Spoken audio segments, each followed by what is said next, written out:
സ്വർഗത്തിലെ അപ്പൻ എൻ്റെ ജീവിതത്തിൽ നൽകുന്നതെല്ലാം, എൻ്റെ ജീവിത മേശമേൽ വിളമ്പുന്നതെല്ലാം, അത് കയ്പുള്ള വിഭവങ്ങളായിക്കൊള്ളട്ടെ, മധുരമുള്ള വിഭവങ്ങളായിക്കോട്ടെ, അതെല്ലാം സ്വർഗം എനിക്ക് തരുന്നത് എന്നെ അറിഞ്ഞു നൽകുന്നതാണെന്ന് ബോധ്യം മനസ്സിലുണ്ടാവട്ടെ.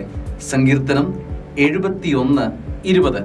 ദാരുണമായ കഷ്ടതകൾ അവിടുന്ന് എനിക്ക് വരുത്തി, എങ്കിലും അവിടുന്ന് എനിക്ക് നവജീവൻ നൽകും. ഭൂമിയുടെ ആഴത്തിൽ നിന്ന് അവിടുന്ന് എന്നെ കരകയറ്റും.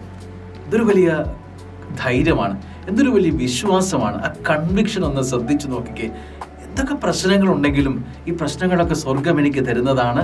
ഞാൻ ഇവിടെ നിന്നെല്ലാം എഴുന്നേൽക്കും, സ്വർഗം എന്നെ അതിന് ശക്തനാക്കും. ആ ധൈര്യം മനസ്സിലുണ്ടോ? ആമേൻ.